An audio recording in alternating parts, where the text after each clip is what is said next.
DPO साहब को कहा मैं हथकड़ी भी चूम के पहनूंगा। मुझे वल्ला बिल्ला तल्ला इतनी कॉल्स आई, कादरी साहब हालात बड़े खराब हैं, जल्दी करें पासपोर्ट भेजें या टिकट करवाएं, डायरेक्ट आ जाएं, कतर आ जाएं, यूके आ जाएं, कनाडा आ जाएं, जल्दी करें, निकलें पाकिस्तान से। मैंने कहा ना भाई, मुझ पे एफआईआर हुई है फरार पे, और मैं ही फरार हो जाऊं। और कहते हैं जी जो साबिकून अव्वलून है वही अफजलियत का मेयार होता है। कहते हैं हजरत अली अलैहिस्सलाम बच्चों में सबसे पहले ईमान लाए। मौलवी साहब तकरीरों में कहते हैं यार, हालांकि वो ईमान लाना नहीं था, वो ऐलान था। यार किसी चीज का मिलना और शय है, उसका ऐलान और। जैसे हजूर अलैहिस्सलाम नबी तो तब भी थे जब न तब था न कब था। ऐलान 40 सालों में किया ना, तो 40 साल में नबी नहीं बने। चलो मैं मौलवी साहब की बात ही मान लेता हूं, हालांकि मैं आपको अंबार लगा दूंगा कुतुब अहले सुन्नत के, अली तब से मोमन था जब से वो मोमन था। लेकिन मैं मौलवी साहब की बात मान लेता हूं कि अली अलैहिस्सलाम बच्चों में सबसे पहले ईमान लाए। एक रवायत में 7 साल उम्र, एक में 10। ठीक हो गया यार, मान ली बात कि मौला अली अलैहिस्सलाम 7 साल की उम्र में उन्होंने कलमा पढ़ लिया। मौलवी साहब कहते हैं मैं नहीं, मैं उनकी बात तस्लीम कर रहा हूं। और हजरत उमर बिन खताब ने पढ़ा 40 प्लस में। चलो मैं प्लस छोड़ देता हूं, 40 पे रख जाता हूं। अब 40 में 40 - 7 इज इक्वल टू 33।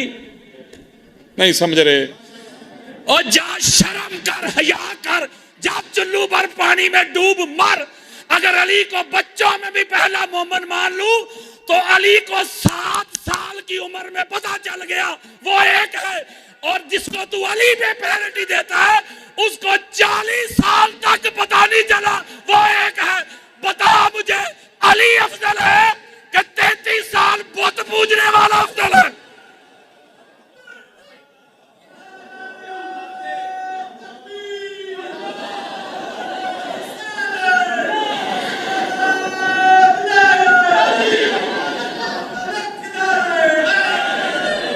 हमारे यहां अहले सुन्नत में एक जुमला कहा जाता है, आपके सामने सुन्नी बैठा है, मुझे अपनी सुन्नियत के लिए मौलवी साहब से सर्टिफिकेट नहीं चाहिए। मैं हुसैनी सुन्नी हूं, नासबी सुन्नी नहीं। मैं बिला फसल वाला सुन्नी हूं, चौथे नंबर वाला नहीं। मसला यह है कि तबलीग करना किसी भी मसलक में बड़ा मुश्किल है। जैसे आगा जवाद नकवी साहब हाफिज़हुल्लाह ताला, वो तबलीग करते हैं, उनको शिया भी शिया नहीं है उन करते। मैं अक्सर जब उनके पास जाता हूं, हाजिर होता हूं, तो मैं ये बात करता हूं अक्सर। तो वो अक्सर फरमाया करते, कादरी साहब बिल्कुल उसी तरह जैसे तुहानू सुन्नी सुन्नी तस्लीम नहीं करते। और यारो जो तबलीग करेगा, जो असल सुन्नियत दिखाएगा, तो 2 नंबरों को तकलीफ तो होगी ना। नहीं समझ रहे मेरी बात? तबलीग करना बहुत मुश्किल है आजकल के हालात में, आजकल के जमाने में, आजकल के दौर में। 25 से ज्यादा मैंने किताबें लिखी हैं, हजारों लेक्चर पढ़े हुए हैं मेरे। कोई माई का लाल चैलेंज कर रहा हूं सीना चौड़ा करके, आज तक मेरी कई बात को गलत साबित नहीं कर सका। कोई गलत साबित करे, मैं हल्फन कहता हूं सारी जिंदगी मुफ्त उसकी नौकरी करूंगा। हाँ, ये कहेंगे कि शिया हो गया, ये कहेंगे राफजी हो गया, तो ये इन फतवों से तो इमाम अबू हनीफा नहीं बचे, इमाम शाफी नहीं बचे यार, इमाम मालिक, अहमद बिन हंबल, मुफक्कर पाकिस्तान अल्लामा मोहम्मद इकबाल। तो मौलवी साहब ने छोड़ा किसको है? तो लिहाजा इनके जो फतवे हैं वो मैं डस्टबिन में फेंकता हूं। मैं हजूर की सुन्नत को फॉलो करने वाला सुन्नी हूं, मेड इन बरेली वाला सुन्नी नहीं। इसलिए मैं आपको हकायक बयान कर रहा हूं, ना किसी की गुस्ताखी, ना किसी की बेअदबी। हमारे एक जुमला कहा जाता है, बाद अज़ अंबिया अफजलुल बशर बित्तहकीक हजरत अबू बकर सिद्दीक। ये बरेलवी जुमला कहते हैं अंबिया के बाद सबसे अफजल अबू बकर सिद्दीक। मैं एक उधर बात की, मैंने उधर बात भी की थी। मौलवी साहब मुझे कहते थे तमीज से बात करो, मैं अली का बेटा हूं, कुरान मेरे घर में उतरा है, तमीज से बात कर। मैंने कहा मौलवी साहब दावा ही चेंज कर लो, तू तो दावे में ही हार गया है। मैंने कहा नादरीन मौलवी साहब कह रहे हैं मैं अली का बेटा हूं और मेरे साथ मुनाजरा कर रहे हैं कि मेरा बाप अफजल नहीं, मेरा बाप आलमुन्नास नहीं, मेरा बाप अशजाउन्नास नहीं। मैंने कहा कैसा बेटा है?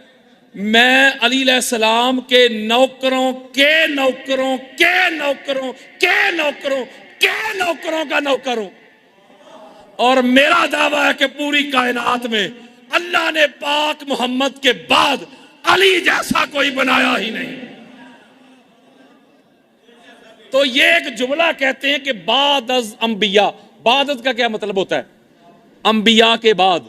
कोई प्रोग्राम हो तो लिखा नहीं होता बाद अज़ नमाज इशा, इसका मतलब क्या होता है कि इशा की नमाज के बाद, पहले के लिए बाद नहीं लिखा जाता, वो होता है कबल अज़।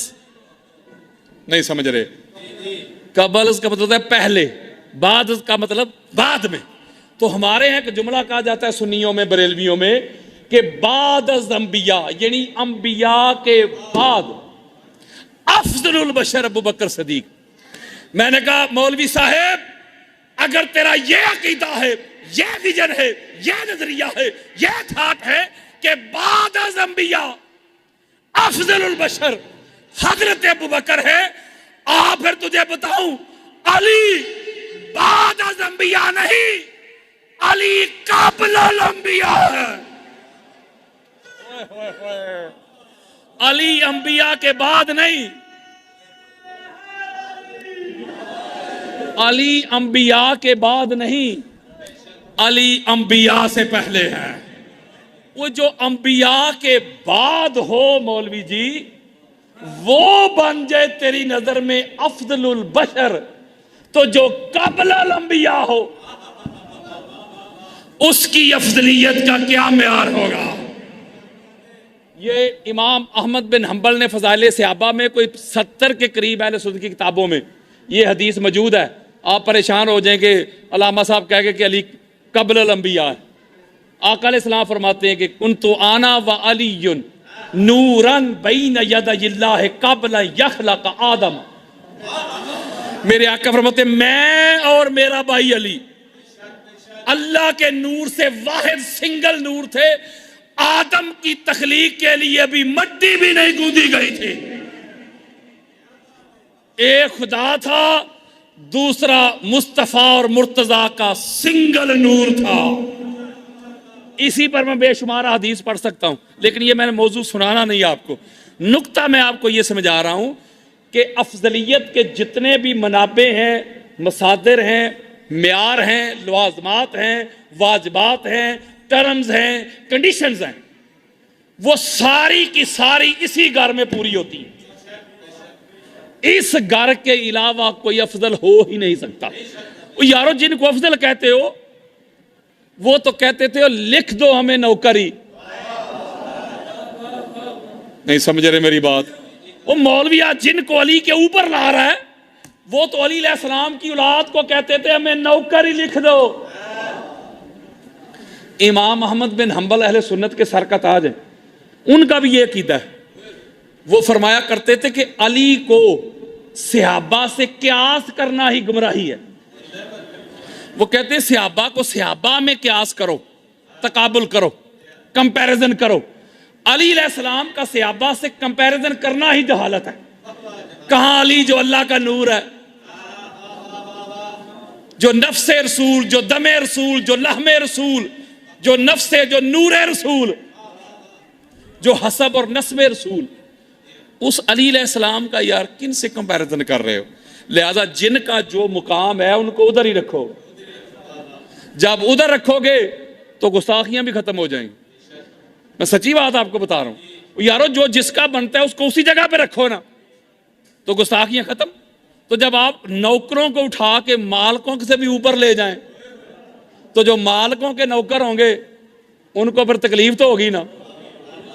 आप सोशल मीडिया पे मेरा नाम लिखें, हजारों लोगों ने मेरे खिलाफ वीडियो बनाई हुई। शायद ही कोई मौलवी हो जिसने नहीं बनाई। मुझे गालियां, बल्कि मेरी जाती जिंदगी पे भी, पर्सनल लाइफ पे बड़ा कुछ किया हुआ। मैंने आज तक किसी मौलवी को जिसने मुझे गालियां दी हो, आज तक मैंने उसे कभी जवाब ही नहीं दिया। जो मुझे गालियां भी दे मैं उसे छेड़ता ही नहीं, लेकिन जो मुकामे अहले बैत पे बात करे फिर मैं उसे छोड़ता ही नहीं। क्योंकि हम तो नौकर हैं इस घर के, हम तो गदाई करते हैं इस घर की, नौकरी करते हैं इस घर की, चाकरी करते हैं इस घर की। तो ये जो थ्रेट हैं, ये जो FIR है, मैंने तो जब ये पुलिस वाले गुंडे घुस गए ना मेरे घर में, ये यजीदी, ये यजीद की नस्ल से हैं, जो बहन बेटियों की चादरों का हया ना करे वो यजीदी होता है। जब ये गुंडे घुस गए तो मैंने एक जुमला कहा था अपनी फैमिली को, मैंने कहा आपने परेशान नहीं होना, इस घर की हुर्मत पाक सईदा के घर की हुर्मत से ज्यादा नहीं, मेरी बेटी की इज्जत सईदा सुकैना की इज्जत से ज्यादा नहीं। और हम करप्शन करने की वजह से नहीं जा रहे, चोरी नहीं की, किसी का माल गसब नहीं किया, किसी का माल नहीं लूटा, हमने कोई और गलत काम नहीं किया। मैंने कहा गर्दन उठा के चलो, ऊंची करके चलो। मैं तो DPO साहब को कहा मैं हथकड़ी भी चूम के पहनूंगा। मुझे वल्ला बिल्ला तल्ला इतनी कॉल्स आई, कादरी साहब हालात बड़े खराब हैं, जल्दी करें पासपोर्ट भेजें या टिकट करवाएं, डायरेक्ट आ जाएं, कतर आ जाएं, UK आ जाएं, कनाडा आ जाएं, जल्दी करें, निकलें पाकिस्तान से। मैंने कहा ना भाई, मुझ पे FIR हुई है फरार पे, और मैं ही फरार हो जाऊं। मैंने कहा मैं करार का मानने वाला हूं, फरार का नहीं। और 4-4.5 माह से मैं फेस कर रहा हूं, भागा नहीं, मैं फेस किया और आज भी फेस कर रहा हूं। जो हालात है वो मैं आपके सामने बयान ही नहीं कर रहा, ये उधर है, मेरा मामला उसके साथ है। लेकिन मैं एक नुक्ता आपको समझाता हूं, इस घर को मानना ना कल आसान था ना आज आसान है। ऐसे ही चौक में खड़े होकर कहते हैं हम अहले बैत को मानते, तुझे पता ही नहीं मानना कहते किसे, तू मानता नहीं, तू मुनाफिक करता है। इस घर को मानना है तो गोलियों के लिए तैयार हो जा, फतवों के लिए तैयार हो जा, किरदार कुशी के लिए तैयार हो जा, बम धमाकों के लिए तैयार हो जा, सोशल बाइकाट के लिए तैयार हो जा। तेरे घर से मुखालफत शुरू होगी। आसान काम है इनको मानना, एक आग का दरिया है और डूब कर जाना है। जरा सलावात पढ़ें।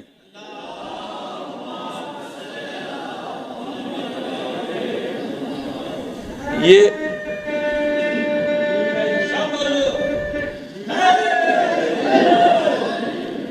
मैं स्कर्दू जाता हूँ, अक्सर स्कर्दू वालों का मिजाज और तरह का, मोमिनीन है वो भी, लेकिन वो ईरानी टाइप के मोमिन है, बड़ा ऐसे खामोश बैठ के सुनते हैं जिक्र वो। मैं जब उधर जाता हूँ तो मैं जब पहली दफ़ा गया, वो 8-10 साल पुरानी बात है, हर साल जाता हूँ, तो मैंने कहा मुझे नहीं पता आपका इधर का तरीक़ाकार क्या है या आपका ज़ौक़ क्या है ज़िक्र अहले बैत सुनने का, लेकिन ये मेरे सामने नहीं चलेगा। मैंने कहा मैं तो कब्रिस्तान खड़ा होकर अहले बैत के फजाइल सुनाऊं ना, तो मुर्दे भी बोलते हैं। जो अहले बैत के फजाइल पे नहीं ना बोलता, मैं उसे मुर्दा भी नहीं समझता, वो मुर्दों से भी बुरा है। मेरे सुन्नी दोस्त हैं, बड़े बड़े मुफ्ती हैं, बड़ा बड़ा नाम है उनका, मैं नाम नहीं ले रहा, वो अक्सर मुझे कहते कादरी साहब बड़ा दिल करता है कि शिया की मजालस में जाके हम भी अहले बैत के फ़ज़ाइल सुनाएं, इसलिए कि जब अहले बैत के फ़ज़ाइल शिया के मजमे में बयान किए जाते हैं ना, वो दाद बड़ी देते हैं। हमारे सुन्नी तो सुन रहते हैं, तो वाकई सुन रहते हैं, ऐसे सार नीचे करके ऐसे सोए होते हैं। वो मुझे कहते, तो मैंने कहा कि मुफ्ती साहब फिर आए, बिस्मिल्लाह करें, चलें मैं आपको पढ़ाता हूँ। कहते नहीं यार कुछ शर्तें हैं हमारी, पढ़ तो देंगे।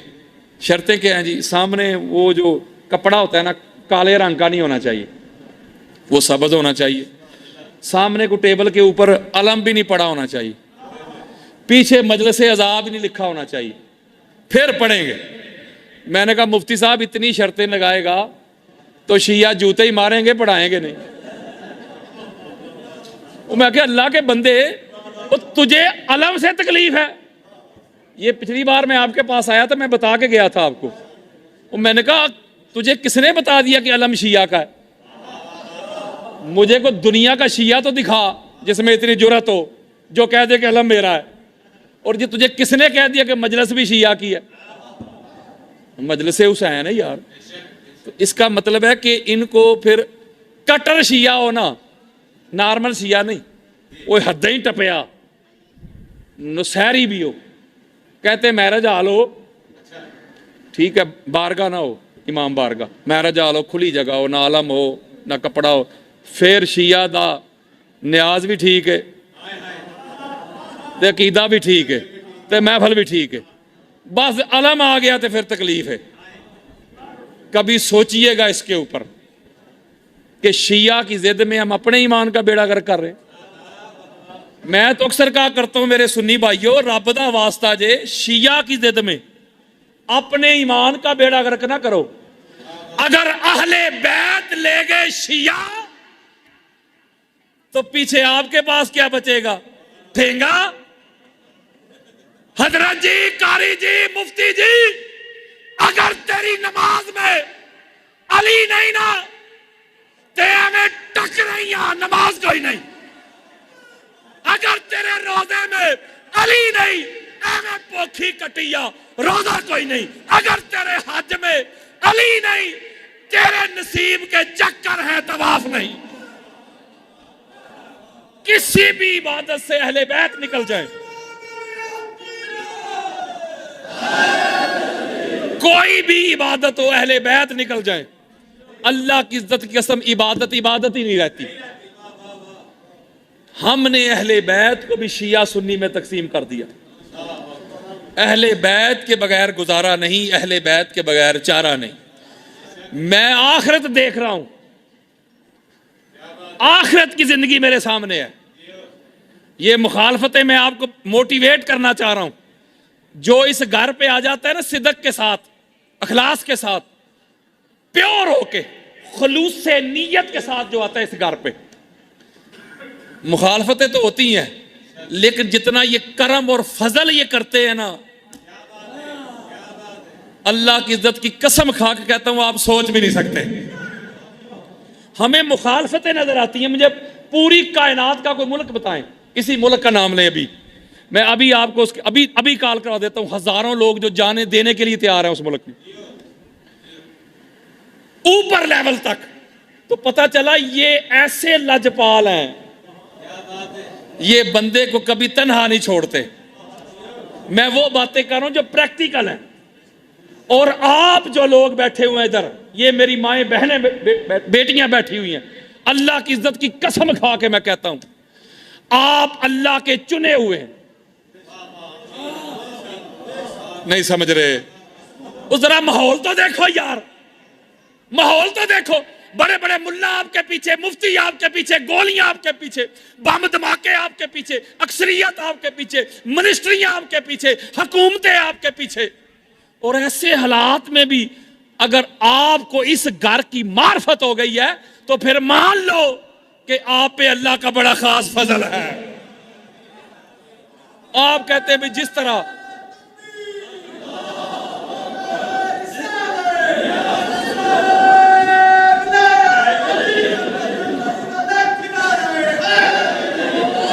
इसी बात पे अगर सारी जिंदगी हम शुक्र करते रहें, और अल्लाह की इज्जत की कसम खा के कहता हूं शुक्र ही अदा नहीं हो सकता कि अल्लाह ने हमें इस घर की मार्फत दे दी। अल्लाह ने हमें मानने वालों में रखा है, मुनकरों में नहीं। आप शिकवे करते हैं यार कादरी साहब जिस तरह हम मानते हैं वो फलां क्यों नहीं मानता, वो कैसे माने? बुखारी से रवायत दूं आपको, बेइश्के अली जो पढ़ते हैं बुखारी, आता है बुखार उनको, बुखारी नहीं आती। बुखारी में हदीसे कुदसी है। आका अलैहिस्सलाम फरमाते जब अल्लाह अपने किसी महबूब से मोहब्बत करता है ना तो सबसे पहले जिब्रील को बुलाता है। और जबरील को बुला के कहता है इन्नी ओहिब्बो फुलानन, ए जबरील मुझे फलां हुसैन इब्ने अली से मोहब्बत हो गई, मुझे अली इब्ने अबी तालिब से मोहब्बत हो गई, मुझे मोहम्मद बिन अब्दुल्ला बिन अब्दुल मुत्तलिब बिन हाशिम से मोहब्बत हो गई। जबरील तू भी उनसे मोहब्बत कर। ये हदीस मेरे मोबाइल में पड़ी है। फिर जबरील मोहब्बत करते हैं, फिर अहले आसमां पे जबरील एक नदा देते हैं, सदा देते हैं, फिर आसमां वाले उससे मोहब्बत करते हैं। जुमला अगला सुने, फिर इस कायनात पे, इस यूनिवर्स पे अल्लाह के महबूब बंदों की मोहब्बत इस कायनात में अल्लाह नाजल करता है, उतारता है। और जब अपने महबूब बंदों की मोहब्बत कायनात में नाजल करता है, उतारता है, तो फिर हर ऐरे गैरे के दिल में नहीं डालता, हर नत्थू खैरे के दिल में नहीं डालता, हर लुंडी बुच्ची के दिल में नहीं डालता। वो पहले उन दिलों को चुनता है, उनको पाक करता है, फिर अपने 14 नूरों की मोहब्बत उसमें डाल देता है। नहीं समझे?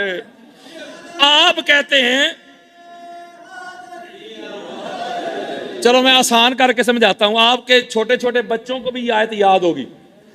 अल्लाह ने अहले बैत से नजस को दूर रखा है ना, बोलो यार, इन्ना मा युरीदुल्लाहु लियुज़हिबा अन्कुम रिज्स अहलल बैत, हजूर की अहले बैत से नजस को दूर रखा है यार। बोले आज ज़ाहरी तौर पे, बच्चों से मेरा खिताब नहीं, आज ज़ाहरी तौर पे हजूर की अहले बैत ज़ाहरी तौर पे आज मौजूद तो नहीं, ज़ाहरी तौर पे बात कर रहा हूं मैं, ज़ाहरी तौर पे आज मौला अली अलैहिस्सलाम हमारी नजरों के सामने नहीं, सब के सामने नहीं, कुछ हैं जिनके सामने होते हैं। मैं बात कर रहा हूं ज़ाहरी तौर पे, ना मौला अली अलैहिस्सलाम सामने, ना हसनैन करीमैन, जिन से अल्लाह ने नजस को दूर रखा है। नहीं समझ रहे? पता चला जब अहले बैत से अल्लाह ने नजस को, रिज्स को, गलादत को, गंदगी को दूर रखा है। आज ज़ाहरी तौर पे तो अहले बैत नबूवत हमारे सामने मौजूद नहीं, लेकिन उनका जिक्र तो है ना। नहीं समझ रहे यार? ये उनका जिक्र नहीं हो रहा। तो जिस तरह अल्लाह ने अहले बैत नबूवत से नजस को दूर रखा है ना, इसी तरह अल्लाह ने अहले बैत के जिक्र से नजस को दूर रखा है। अब आप मुझसे सवाल करेंगे, ये जो नजस अल्लाह ने दूर कर दिया जिक्र अहले बैत से, ज़वाते अहले बैत से, ये नजस क्या है? What is the definition of nudges? Nudges किसे कहते हैं? तो मैं कहूंगा भाई लुगत को छोड़ो, अल्लाह ने बता तो दिया कुरान में, क्या? जो जिक्र अहले बैत से दूर हो जाए। नहीं समझ रहे? मौला हाफिज साहब है, अलामा साहब, कारी साहब, हाजी साहब, मुफ्ती साहब, अल्लाह ने कहा वो कारी हो, अलामा हो, मुफ्ती हो, हाफिज हो, जाहिद हो, आबिद हो, जो जिक्र अहले बैत से दूर है ना, अल्लाह की नजर में वही नजस है। ओए होए, वो यारो, अल्लाह ने नजस को जिक्र अहले बैत से दूर रखा है, आप करीब करना चाहते हैं। ये सामने माएं बहनें बैठी हुई हैं, जिस बर्तन में इनसे पूछिएगा, जिस बर्तन में इन्होंने अल्लाह का नूर उंडेलना हो, दूध, मिल्क, हलीब, उस बर्तन को मांजती हैं, अच्छी तरह से सफाई करती, मांज के फिर अल्लाह का नूर उंडेलती हैं। आप से पूछिएगा आप ऐसा क्यों करती हैं, ये जवाब देंगे इसलिए उस बर्तन को हम मांजती हैं, सफाई करती हैं, सुथराई करती हैं, जिसमें अल्लाह का नूर उंडेलना हो, इसलिए कि नूर की खासियत ये है, नूर की खूबी ये है, नूर गंदी जगह पे रहता नहीं। तो अगर इस दिल में अल्लाह के नूरों की मोहब्बत है ना, तो फिर मन ले, जिस्म तो नापाक हो सकता है, दिल बड़े पाक हैं। यार 1300 साल गुजर गए, कोई शिया हो, कोई मौलाई सुन्नी हो, हुसैनी सुन्नी, आज जब उस लानती का नाम लेता है तो कहता है यजीद पलीद। बात नहीं मेरी समझे, कहते हैं यजीद पलीद। वो यारो हद हो गई। आपका क्या ख्याल है? यजीद वुजू नहीं करता था, गुसल नहीं करता था? बोले वो गुसल भी करता था, वुजू भी करता था, नमाजें भी पढ़ता था, तो फिर पलीद क्यों? आप कहेंगे पलीद इसलिए कि हुजूर की आल से जो दूर हो गया। लो जी, गाल ही मुक गई। हजरात, अल्लाह का कुरान पढ़ो। पलीद वो नहीं जिसने गुसल नहीं किया, पलीद वो नहीं जिसने वुजू नहीं किया। जो मोहम्मद की आल के जिक्र से दूर हो जाए, सारी जिंदगी समंदर में डुबकियां लगाता रहे, सारी जिंदगी वुजू करता रहे, गुसल करता रहे, माल माल के गिट्टे गोडे तोंदा रहे। जो मोहम्मद की आल के जिक्र से मौलवी जी दूर आना, कल भी पलीद था, आज भी पलीद है। ओए होए होए, ओ यारो, आप गलाजत को अहले बैत के पाक जिक्र के करीब करना चाहते हैं? कैसे कर सकते हैं आप नहीं कर सकते। अल्लाह ने दफा दूर किया है।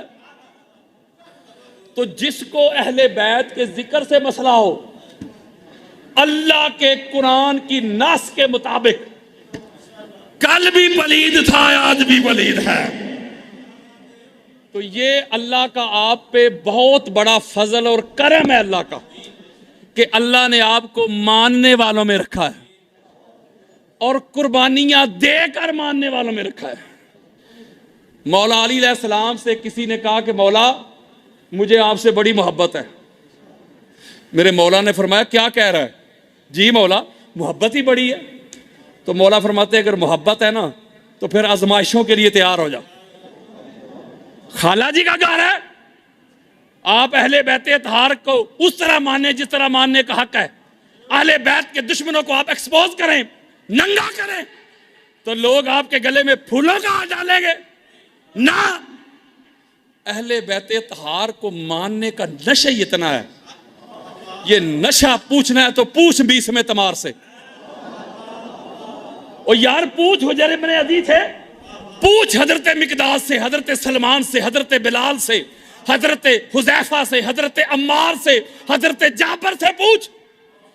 उन्होंने अली की मोहब्बत में गर्दनें भी कटवा दी, बाजू कटवा दिए, माल ठुकरा दिए, आफज ठुकरा दी, मिनिस्ट्रियां ठुकरा दी, वजारतें ठुकरा दी, फांसियों पे चढ़ के झूले तो ले लिए, लेकिन अली अली कहना नहीं छोड़ा। ओ यारो, एक बंदे ने सारी जिंदगी सेब ही ना खाया हो, एप्पल उसने चखा ही ना हो। आप बैठ के उसे, या शाह जी किबला उसको बैठ के समझाते रहे कि सेब का जायका इस तरह है, थोड़ा सा मीठा है, थोड़ा सा खट्टा है। वो बेचारे को क्या खबर, उसने खाया ही नहीं। होए होए, इनको क्या पता कि अहले बैत के इश्क में लज्जत क्या है। जरा ये जाम पियोगे तो पता चलेगा। और ये इतना बहादुर कर देता है, मैं आपको वल्लाह बिल्लाह तल्ला बताता हूं। ये मेरा भाई बैठा हुआ है, इससे हलफ लेके पूछिएगा कि कितनी बार मेरी गाड़ी पे फायरिंग हुई है। हम कभी वो गाड़ी बदलते हैं, कभी वो बदलते हैं, हजूर की अहले बैत की सुन्नत पे, उनके हुक्म के मुताबिक। लेकिन इसके बावजूद भी मैं हलफन आपको कह रहा हूं, रत्ती बराबर भी दिल में ख्याल नहीं आया कि यार पता नहीं कहां मौत आ जाए, जिक्र अहले बैत छोड़ देता हूं। ख्याल भी नहीं आया, इतना सा ख्याल भी नहीं आया। बल्कि मैं कहता हूं कि जान तो पहले भी जानी है। तो जिन्होंने अहले बैत का जिक्र बयान नहीं किया वो मरे नहीं, बल्कि मरता ही वो है। होए होए होए होए होए होए, जो अहले बैत पे जान लुटाता है भैया, वो नहीं मरता, वो तो अमर हो जाता है। मैं थोड़ा कह रहा हूं, ये मैं नहीं कह रहा, पूछ आमिना के लाल से। मेरे आका फरमाते हैं कि बंदा अपने घर में बिस्तर पे पड़ा पड़ा मर जाए ना, रूटीन में, अला व मम्माता अला हुब्बे आले मुहम्मदिन माता शहीदा। जो मेरी आल की मोहब्बत में मर जाए, मेरे आका फरमाते वो शहीद बना। तो अगर आल की मोहब्बत नहीं, मुकाम इब्राहीम पे भी खड़ा हो, मुस्तदरक अल हाकिम खोलो, मेरे आका फरमाते मुकाम इब्राहीम पे खड़ा नमाज पढ़ते हुए रोजे की हालत में गिलाफ चूमते चूमते मर जाए, जहन्नमी मरा। तो लिहाजा ये तो बहुत बड़ी सादत होती है।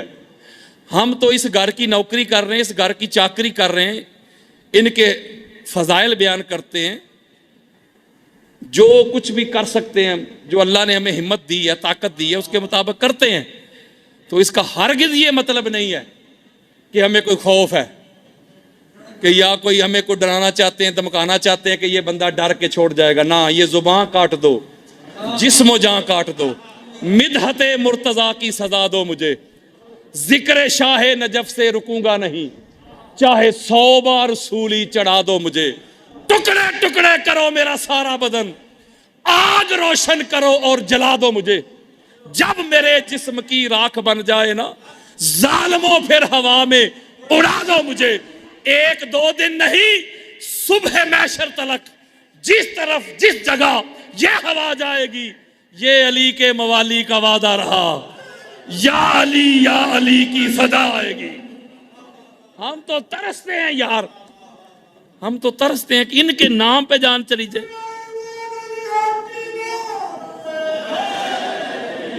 इसलिए मेरे दोस्तों, मेरे भाइयों, ये जो उधार की हमें सांसें मिली हैं, मुस्तार सांसें, इसको गनीमत जान लो। इनको शिया सुन्नी में तलाश ना करो, अहले बैत को शिया सुन्नी में तकसीम ना करो। ये ज़वाते मुक़द्दसा को अल्लाह और अल्लाह के रसूल ने ईमान करार दे दिया। ये ईमान है, इनके बगैर बंदा साहिब ईमान ही नहीं होता।